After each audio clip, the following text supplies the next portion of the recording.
Welcome back to Screen Rant. Quick warning, considering this video talks about Endgame and Far From Home, it has spoilers. All the spoilers. Deep, hidden spoilers you didn't even realize would spoil you. So yeah, don't be surprised if you see some spoilers. Spider-Man Far From Home is a sequel to Spider-Man Homecoming, but deep down, the movie serves as a true epilogue to Avengers Endgame and the massive scale of events which took place. Peter Parker is obviously still going through a lot after the loss of Iron Man, and the movie dives even deeper to give us more references to Endgame than we ever realized.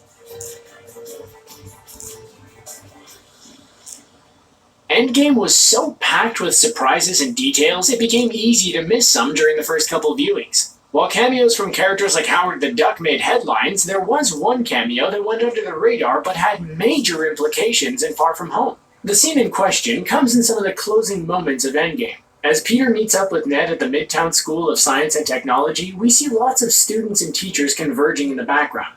If you pay attention to the teacher just over Peter's shoulder, he looked extremely similar to Captain Marvel's Talos, but in his human form as opposed to the Skrull alien skin. Why would the Russo brothers stick actor Ben Mendelsohn in a background scene with Peter and Ned? Well, Far From Home gave us our answer. Of course, we had to wait until the end credits to see it, but Nick Fury was actually Talos in disguise. Meaning, before he turned into the eye-patch-wearing spy, he was actually in his human form, keeping a watchful eye over Peter. This was obviously a directive given to him directly from Nick Fury, and the Endgame moment makes a whole lot of sense now.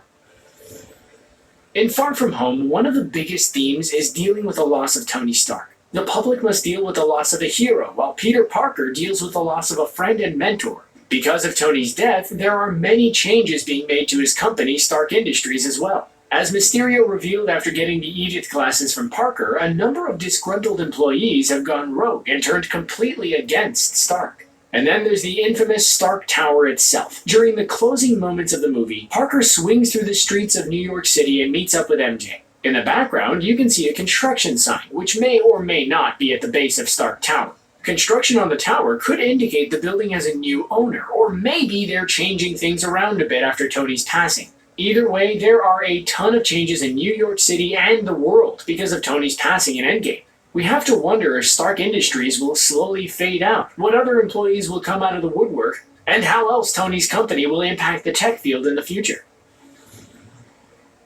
And speaking of Stark Industries, there's a new boss in town. While Gwyneth Paltrow did not appear in Far From Home, her John Hancock did, in the form of a giant check Happy Hogan delivers to May's charity event. Pepper Potts could have easily given up the company and lived a quiet life with her daughter Morgan, but it seems like she still wants to carry Stark's legacy on in the form of charity and tech innovation.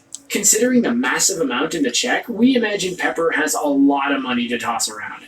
Just based off of the events of Far From Home alone, she could be writing a check for Happy Hogan to get a new private jet. Mysterio used his drones to blow his sweet ride out, but thankfully Parker was able to create a costume before all the tech inside was blown to smithereens. And while Pepper Potts may be signing the checks instead of Tony Stark, it doesn't look like she's returned back to her armor suit. One of the biggest connections Far From Home made with Endgame was all the references to the blip. It was pretty hard to miss the obvious clips of the blip during the morning announcements at Peter's high school, but there were a lot of little moments that referred to the blip and how it changed the lives of so many characters. Thanks to Thanos, older siblings became younger siblings, schools were completely reset, and lives were completely transformed. Poor Peter and Aunt May were displaced from their apartment, along with many others just in New York City alone.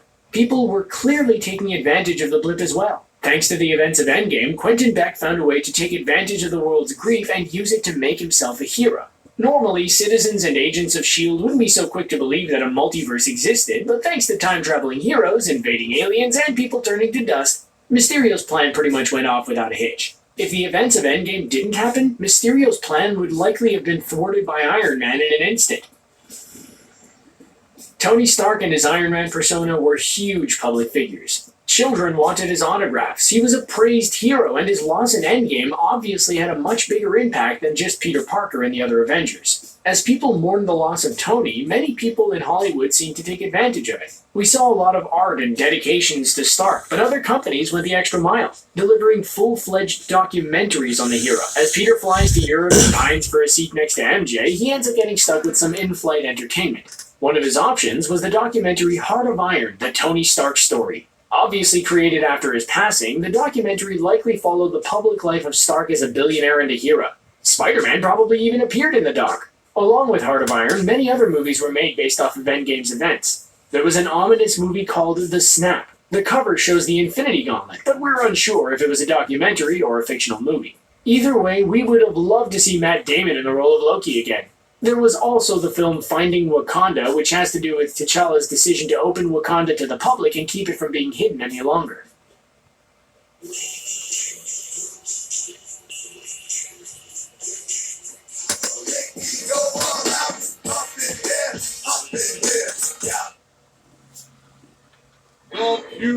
Apocalypse! Manscaped has come to take your hairy balls to the promised land. Introducing the Lawnmower 2.0. It skins... There was no way Spider-Man's final battle in Far From Home could compare to the epic battle in Endgame. And we can't imagine any movie ever comparing, but Spidey still found a touching way to give tribute to one of the most moving parts of the Endgame fight. During Endgame, Captain America fought valiantly, at one point proving his true ultimate hero status by holding both the Captain America shield and Thor's Mjolnir. When it was Peter's turn to step up and prove his ability to be a true hero, one above the friendly neighborhood scale, he pulled off the same tactic. With a drone explosive in one hand and a street sign in the other, it was just like watching Captain America all over again. Peter Parker showcased his and was ready to take on Mysterio and fill the role of Iron Man the best he could. With Endgame still fresh in our minds, the moment was a great way to honor the epic fight scene and showcase it on a Spider-Man-sized scale. We now believe Spider-Man is ready to be the hero and step into a similar role as Tony Stark.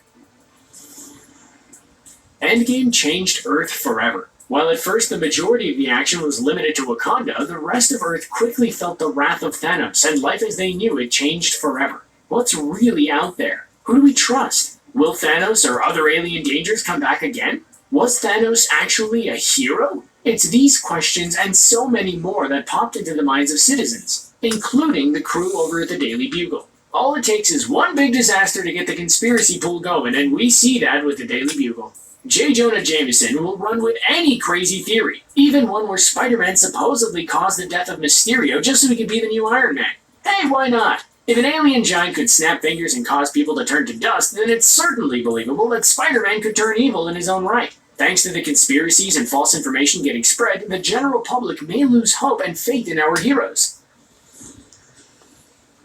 Captain Marvel was a whole big question mark in Avengers Endgame. She was there to help Tony Stark land his ship to safety, disappeared for most of the film, and then returned for some epic fight scenes at the end. She was way too overpowered for her own good, and could have done the job of a handful of Avengers if needed. Her powerful skills were acknowledged in Far From Home as well, and could give an explanation to her long absences. When Peter Parker is questioning Nick Fury about getting help from the other heroes, there's an odd moment when he suggests Captain Marvel. The exact quote from Talos posing as Nick Fury is, "Don't invoke her name." Analyzed and translated, the result seems pretty simple. Captain Marvel's time is not worth it for a foe like Mysterio. Seriously, a flick of her wrist would have destroyed Quentin in a flash. With Captain Marvel defending the whole universe, the explanation from Talos explains a lot. She only truly shows up when she absolutely needs to. So that's why she's not helping in Far From Home, why she didn't show up in Infinity War, and why she hasn't appeared in any other Marvel movies.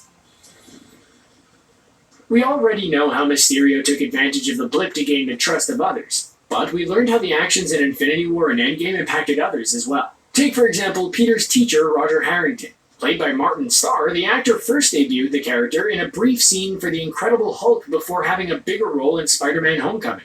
While he didn't appear in Infinity War or Endgame, the character was definitely impacted by the blip. While on the plane with Peter, we learned that his wife faked her disappearance in the dusting. So much so that Mr. Harrington even held a funeral for her. After losing his wife in the worst of ways and suffering for more than 5 years, things don't get much better for the guy. The field trip is a disaster. He suffers from perfume allergies and forced the whole class to sit through a 4-hour opera. It's small stories like Harrington's wife faking her death that make the whole blip so compelling. Marvel should consider a Disney Plus show where we dive deeper into the impacts of the blip, the events of Endgame, and everything that occurred after the Hulk reversed the snap and brought everyone who was dusted back to life. Stark Industries was obviously in shambles after the loss of Tony Stark, but we never knew just how bad it was. Over the years, it has felt like a never-ending train of Stark Industries employees turning on their boss and leader. There was Obadiah Stane in the first Iron Man, the son of a worker in Iron Man 2, Vulture worked for them in Spider-Man Homecoming, and now, of course, there's Mysterio in Far From Home. But the end of Tony Stark in Endgame also led to many other Stark employees stepping out from the shadows. Without the ability to expose them or catch them in the act, we had several characters turn full evil on anything and everything related to Stark. One of the biggest surprises was the appearance of William Ginter Riva. The character of Riva had a small part in the very first Iron Man, and actor Peter Billingsley reprised the role for Far From Home. So not only does the movie help put an end to Phase 3, but the character of Riva really helps bookend both movies together. The effects of Iron Man's acts and treatment of his employees over the years was never forgotten, and has become a problem for Peter to handle. Thankfully, the Webbed Wonder was able to hold his own and do Tony proud. Wow, there sure were a lot of connections to Endgame. Not that we're complaining or anything. So what was your favorite connection? Anything great we missed? Still overwhelmed from the emotional Endgame? Did the more lighthearted Far From Home cheer you up a little? Let us know in the comments below, and don't forget to subscribe to Screen Rant for more great content. Thanks for watching.